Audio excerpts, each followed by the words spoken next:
Hello everyone. You are welcome again and again in DMMS Medical Nursing Academy YouTube channel.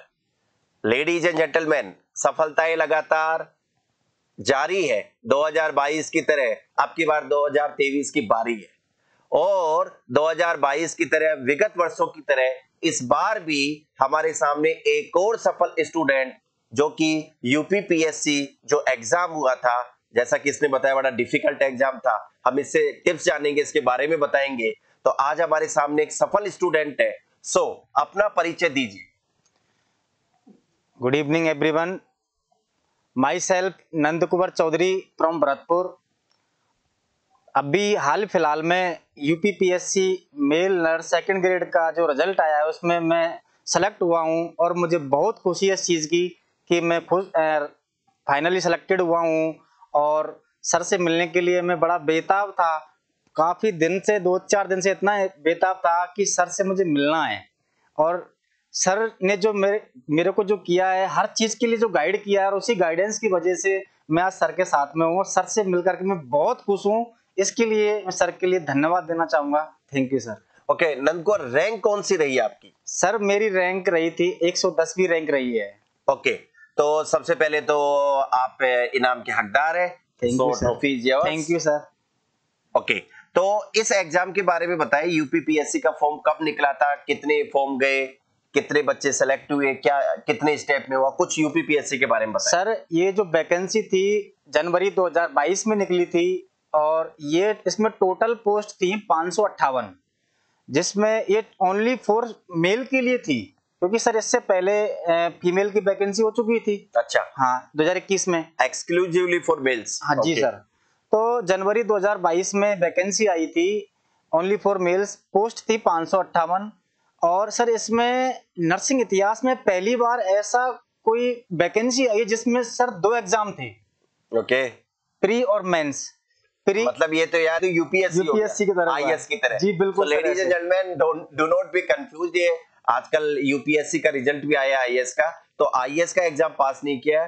नंद कुंवर ने UPPSC का staff nurse grade second का या nursing officer, जो आजकल नाम change हो गया है, वो एग्जाम पास किया जी सर। तो ये 2 चरणों में हुआ, प्री एंड मेंस। प्री और मेंस में सर। ओके, तो सर प्री और मेंस की जब बात आई थी तो क्या नाम है, माइंड में ये था कि क्या होगा कैसे होगा, लेकिन चलो फॉर्म भर देते हैं, जो होगा देखा जाएगा। ओके, तो आपने फॉर्म लगा दिया? जी सर। ठीक है। आप ये सफलता आपको कैसे हासिल हुई? सफलता हासिल करने के लिए आपने कितना संघर्ष किया? आपका ग्रेजुएशन कब कंप्लीट हुआ और क्या-क्या आपने इस समय में देखा? कुछ बताना चाहेंगे अपने बारे में? जी सर, बताना चाहूंगा। सर मैंने बीएससी नर्सिंग 2015 में पास आउट किया था। उसके बाद सर मैं 4 साल प्राइवेट सेक्टर में एक टीचर की तरह पढ़ाने लग गया। तो लगा कि सर प्राइवेट सेक्टर में कुछ नहीं है, क्योंकि अपन कुछ करें वहाँ वही कुछ छोटी मोटी बातें आती है। तो ऐसा लगा कि नहीं, गवर्नमेंट जॉब बहुत जरूरी है, इसके लिए अपने को आगे बढ़ना है तो गवर्नमेंट जॉब बहुत जरूरी है। सर मैंने 2019 में आकर के कोचिंग ज्वाइन की थी आपकी डीएमएस के नाम से। ओके, 2014 में? 19 में। ओके ओके, फिर तो 19 में आया सर, मैंने पूरा बैच कंप्लीट मैंने पढ़ा। तो उस टाइम सर वो रेलवे वाली जो वैकेंसी आई थी, जो मैंने आरआरबी मुंबई से भरा था। ओके, आई थी शायद जुलाई अगस्त में आई थी 19 हाँ में। सर। ओके, तो उसमें सर मैं कुछ पॉइंटों में रहा था, तो मुझे लगा कि तू कहीं कुछ कमियां हैं जो मिल नहीं पा रही है। उसके बाद मैंने जीएमसीएच का भी दिया था, जो चंडीगढ़ वाला है वो, और फिर रिम्स रांची वाला भी दिया था। सर मैं 2-3 नंबर पॉइंटों में मुझे लग रहा था कि कहीं ना कहीं कमी तो है, समथिंग मिसिंग है। ओके, जो मैं उसकी मुझे पूर्ति नहीं हो रही कहीं ना कहीं से, क्योंकि सर मैं कई बार नोट्स पढ़ा हूँ। ये मानो कि मुझे जैसे ए से लेकर जेड तक जो अपन आंख मीच के बंद कर देते हैं ना, ऐसे नोट्स पढ़ लिए मैंने। ओके, पर लग रहा कि कुछ ना कुछ तो कम है, जो मैं सफल नहीं हो पाया। ओके, उसके बाद सर आपको याद हो तो मैंने एक दिन कॉल किया था आपको जीएमसीएच का जब रिजल्ट आया था उसके बाद में। ओके, कि सर किया होगा। ओके, कि sir sorry I don't remember. Okay, कि सर कुछ कमियां हैं जो मैं सर इस बार भी रह गया हूँ, कुछ कमियां हैं। तो आपने ये कहा कि बेटा तू मेरे पास आ एक बार। ओके। तो मैं आया और आपके पास आते ही मैंने कहा सर मैं 1-2 नंबर से रह रहा हूँ। तो आपने मुझे अपडेट नोट्स के लिए मुझे एडवाइस दिया कि हमारे पास अपडेट नोट्स हैं। बिल्कुल, वो तो मुझे पता है, जब आप आए थे हाँ, हम ऑफिस में बैठे थे, ऊपर बात कर रहे थे। ओके, फिर तो जब बात की तो मैं अपडेटेड नोट्स लेके गया और अपने डीएमएस एप्लीकेशन से मैंने ऑनलाइन कोर्स परचेज किया। और परचेज करने के बाद में जब मैंने ये वैकेंसी आई थी सर यूपीपीएससी वाली, तो इसका जो एग्जाम डेट था प्री का 10 अप्रैल 2022 था। ओके, और 10 अप्रैल 2022, एक साल पहले लगा। हाँ। ओके। तो मैं क्या नाम है आपके पास फॉर्म भर के तुरंत आपके पास ही आया था। ओके। आया तो आप नोट्स लेके गया। तो फॉर्म की सर वो जनवरी लास्ट कुछ ऐसे डेट थी उसकी। तो उसको भरने के बाद जब मैं आया तो नोट्स लेके गया और कम मतलब ये मानो फरवरी और मार्च का टाइम था, सिर्फ 2 महीने। ओके। हालांकि 10 अप्रैल को तो एग्जाम थी। तो कम समय में ज्यादा नॉलेज गेन करने के लिए आपकी जो नोट्स थे वो कलेक्ट किए, ओके। लेके गया। ऑनलाइन जो क्लासेस चलती थी यूट्यूब से, आपकी जो ऐप से जो लिया था मैंने, उससे क्लासेस देखा 3 से 4 घंटे। ओके। उसके बाद क्वेश्चन निकालता 1-2 घंटे। लेकिन सर जब मैं पढ़ता था 3 से 4 घंटे अपनी क्लास लेता था आपके एप्लीकेशन से, 1-2 घंटे क्वेश्चन सेशन निकालता। लेकिन सर उस टाइम पर मैं सच बता रहा हूं सर, पूर्ण रूप से सब चीज से दूर, इवन मेरा मोबाइल भी बंद। ओके। एरोप्लेन मोड पर लगाया और लाइब्रेरी में वाईफाई से कनेक्ट किया, क्लास चलती तो क्लास लेता। और क्लास लेने के बाद सब चीज से, घर वाले भी सर परेशान हो जाते कि तेरा मोबाइल बंद क्यों है। तो घर वाले सोचते कि हमें टेंशन होती है। सर मैं पढ़ने से मैं उनको बता भी नहीं पाया कि मैं फोन इसलिए बंद कर रखा है। ओके। लेकिन जब वो परेशान फोन करते हैं ना, जब मेरा फोन चालू होता था तब मैं उनको बताता था कि मेरा फोन। बिल्कुल, माता पिता हमेशा चिंतित रहते हैं हाँ। अपने बच्चों के लिए, और जब बच्चे का फोन नहीं मिले तो उसमें उनको और ज्यादा चिंता हो जाती है। जी सर। तो आप बिल्कुल मतलब सोशल डिस्टेंस हो गया। आपने जैसे सर आपने मुझे एक दिन कहा था कि आगे बढ़ने के लिए, जीवन में अपने फ्यूचर को सेव करने के लिए, सक्सेसफुल होने के लिए, पूर्ण रूप से सक्सेस होने के लिए असामाजिक होना पड़ेगा। असामाजिक का मतलब इसमें ये मैं हर बच्चों को बोलता हूँ, क्लास में बोलता हूँ, this is universal truth. Class में भी बोलता हूँ, if you really want to be successful in your life then you need to keep a little bit distance from social society. कि आप सामाजिक से, भौतिक रूप से या मोबाइल के रूप से थोड़ा सा अगर आप दूरी बना लेंगे तो जल्दी सफलता, मैं ये नहीं बोलूंगा कि सफलता मिलेगी नहीं मिलेगी, पर थोड़ी जल्दी मिल जाएगी, है ना। जो सोशल साइट से जुड़े रहते हैं उनको भी मिलती है सफलता, पर थोड़ा टाइम ज्यादा लग जाता है। जी सर। ओके, तो आपने पूर्ण फोकस कर दिया। बिल्कुल पूर्ण फोकस। आप कितने घंटे पढ़ते थे, क्या क्या आपकी स्ट्रेटजी रहती थी, कैसे कैसे आप पढ़ते थे? This is the important question for students, they really want to know to be successful, वो भी आपकी तरह सफल होना चाहते हैं। तो अपनी स्ट्रेटजी बताएं सर। एक्चुअली हमारा प्री और मेंस की दोनों की स्टोरी अलग अलग है। ओके। क्योंकि सर प्री जो था वो ऑब्जेक्टिव था। ओके। फिर 4 अगस्त को मेंस एग्जाम हुआ था। जो अपन बीएससी में जो पेपर देते हैं, ओके, आप कॉलेज लाइफ में जो पेपर दिए थे, जैसे अपन एग्जाम देते हैं, उस रिटन में एग्जाम था सर। और वर्ड लिमिट थी सर उसमें कि मिनिमम 300 वर्ड है। मतलब मैक्सिमम सॉरी, यानी 300 शब्द आप में आपको लिखना है। ओके। तो सर जब प्री की बात थी तो सर डेली 5-6 घंटे, 6 घंटे, 5 घंटे, 6 घंटे, 4-5, मतलब ये मानो 4-5, 4-5-6 लास्ट, खूब जोर करके किसी दिन वीक में मैं मुश्किल से 6 घंटे पढ़ा हूँ। नहीं, पर डे 4 घंटे, 5 घंटे, 4 घंटे, 5 घंटे डेली आप 4-5 घंटे पढ़ते? जी सर। प्री के लिए तो आप क्वेश्चंस निकालते थे, थ्योरी पढ़ते थे, क्या मतलब कैसे डिवाइड करते थे सर? कुछ थोड़ा अच्छा बताएं। जी सर, 3 से 4 घंटे, 3-4 घंटे, मिनिमम 3 घंटे 4 घंटे सर मैं वो लेक्चर देखता था एप्लीकेशन से, अपने जो ऑनलाइन कोर्स का जो कोर्स है। ओके जी सर, एप्लीकेशन। ओके। और उसके बाद घंटे 2 घंटे में क्वेश्चन सेशन निकालता था सर। Okay, question. जी सर। तो मेरा एग्जाम था 10 अप्रैल का, और कुछ दिन बाद 10-15 दिन बाद सर उसका रिजल्ट आ गया था, और सर उसमें मेरा नाम था। ओके, तो लेडीज एंड जेंटलमैन, नंद कुंवर ने बताया कि यूपीपीएससी का 2 स्टेप में एग्जाम हुआ था, प्री एंड मेंस। प्री में ऑब्जेक्टिव था और मेंस में जो एग्जाम था वो आपका डिस्क्रिप्टिव था, यानी उसमें वर्णन करना था, लिखना था। तो ऑब्जेक्टिव के लिए इसने कैसे तैयारी की? Because you are preparing for not set from other examination, because most of the competitive examination are held in the objective form.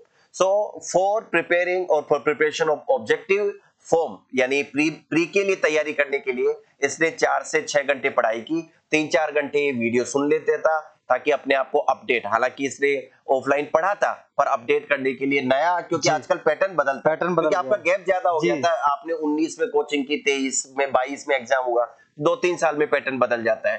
तो अपडेट करने के लिए इसने वीडियो से डीएमएमएस के एप्लीकेशन पे वीडियो पढ़ता और उसके बाद 2-3 घंटे क्वेश्चन निकालता। क्या ये सच बात है? बिल्कुल सच है, 100% सच है। इस बात को ध्यान रखें, if you really want to be successful तो आप भी ये फॉलो करें और सक्सेसफुल हो सकते हैं। नाउ इन बच्चों को क्या कहना चाहोगे, मोटिवेशनल स्टोरी, वाक्य, कि ये भी आपकी तरह सफल हो सके? सर अगर मैं कहूं तो सबसे बड़ी जो चीज है ना सर, कंसिस्टेंटली जरूरी, रेगुलरिटी जरूरी पढ़ाई के लिए। रेगुलरिटी एंड कंसिस्टेंसी, निरंतरता और कंटिन्यूटी। ओके, यानी डेली पढ़ना है, कभी डेली पढ़ना है। ओके। कोई ज्यादा इमरजेंसी हो ना तब जाके उस दिन को मिस करना है या उसको गैप छोड़ना, उस दिन को छोड़ना। बाकी जितना हो सके उतना। कई चीजें ऐसी होती है जिनको हम चाहते हुए भी छोड़ सकते हैं। ये बात आपको शुरू से पता थी, ये बाद में धीरे धीरे समझ में आई धक्के खाने के बाद? सर पहले पता होती तो आज 8 साल की हो गए बीएससी नर्सिंग को, तो पहले सक्सेस हो जाता मैं। तो ये बात आपको जब टीचर या माँ बाप कहते तब समझ में नहीं आती है, वो जिंदगी, परिस्थितियां, सर्कमस्टांसेस आपको सिखा देती जी।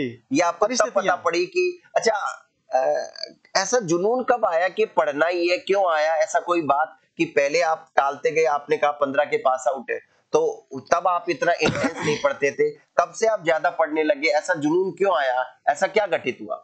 सर एक्चुअली देखो, परिस्थितियां जो होती हैं ना सर, वो सारी चीज सिखा देती हैं। एक्चुअली सर मेरे पापा और जो मम्मी है सर, हम एक्चुअली किसान वर्ग के हैं। पापा हमारे किसान हैं। खेती होती है? जी सर। कितने बीघा खेत है सर 30-35 बीघा खेत है। यार तब तो तुम तो बहुत बड़े जमींदार हो। अरे सर जमींदार तो नहीं, लेकिन इसके लिए ये सबसे बड़ी जिम्मेदारी ये है। आज जो मैं आपके साथ बैठा हूँ, इस खुशी को लेकर जो मैं आया हूँ ना, 600-700 किलोमीटर अयोध्या से आपके पास में आया हूँ मिलने के लिए। ओके। तो मतलब वो पुराना भारत था जब खेत होते थे बीघा में, एकड़ में, हाँ। तब आदमी मूंछों के ताव देके बोलता था मेरे इतनी बीघा खेत है। पर ये नया भारत है जिसमें मूंछों के ताव एक व्यक्ति तभी देता है जब उसका बेटा सरकारी नौकरी लग जाता है। तो आपकी परिस्थिति ऐसी रही कि आपके पिताजी किसान है, माताजी की भी पिताजी के साथ हाथ बटाती है खेती में, तो शायद इनकम, आमदनी ठीक ठाक थी या क्या? सर नहीं, हम अपना ही खर्चा पाना, अपना खर्चा चलाने के लिए मतलब बड़ी दिक्कत आ रही है। इसलिए सर मुझे जो समय लगा है ना सर, वो प्राइवेट जॉब के साथ साथ मैंने तैयारी की है। यानी आप प्राइवेट जॉब भी करता था सर। पारिवारिक परिस्थिति आई कैन अंडरस्टैंड, क्योंकि जब आप परिवार में बड़े हो, आपके ऊपर जिम्मेदारियां थी सर, तो फिर आपको वो जिम्मेदारियां भी वहन करनी होती। कॉलेज में भी पढ़ाना सर, उसके बाद सर फिर शाम को मैं अपनी लाइब्रेरी ज्वाइन कर रखी थी नाइट में। ओके। तो नाइट में 5-6 घंटे 7 घंटे जो भी होता था, 5-6 घंटे आराम से पढ़ता और सबसे दूर डेली पढ़ते। आपको समझ में आ गया था कि अब पढ़ना अब तो पढ़ाई के अलावा कुछ नहीं है, पढ़ाई सबसे बड़ा हथियार है। जो शायद इनको भी तभी समझ में आएगा जब ये जीवन में, या तो पहले सुन लो बच्चों कि डेली पढ़ने लग जाओ, निरंतरता होनी चाहिए, कंटिन्यूटी है ना, रेगुलरिटी, बिल्कुल एक पंक्चुअलिटी होनी चाहिए, तब आप जल्दी लग सकते हो, नहीं तो फिर जीवन में धक्के खाओगे तब तो समझ में आना ही है। ओके, और कुछ इन बच्चों को कहना चाहोगे? मैं सर यही कहूंगा सब मेरे साथियों के लिए कि आप डेली 5-6 घंटे पढ़िए और रेगुलर पढ़िए और कंसिस्टेंटली डेली पढ़ना है।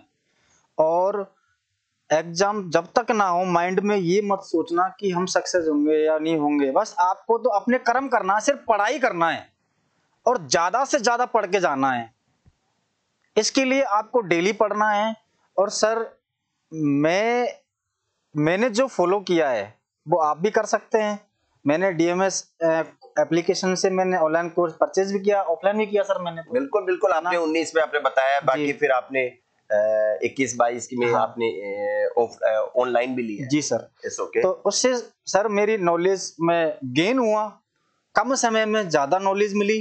और आपने सर जो मुझे, अच्छा, आप तो ऑनेस्टली बताइए, क्योंकि ये एक किसी बेरोजगार व्यक्ति का जिंदगी का सवाल है, मैं डायरेक्ट आपसे पूछ रहा हूँ, क्या डीएमएमएस को फॉलो करके एक बच्चा नौकरी लग सकता है? 100% सही, 100% सच बोल रहा Sure. हूँ कि 6 महीने कम से कम और मैक्सिमम 12 महीने आप सर के नोट्स पढ़ लीजिए। ऑनलाइन कोर्स जो मैंने पढ़ा है एज इट इज, आप जो वहां जो दे रखा है ना मटेरियल, आप उसको पढ़ जाओ, मेरी गारंटी है 100%। सिलेक्शन ना हो ना, फिर बात करना नंद कुबेर चौधरी से। ओके नंद कुमार।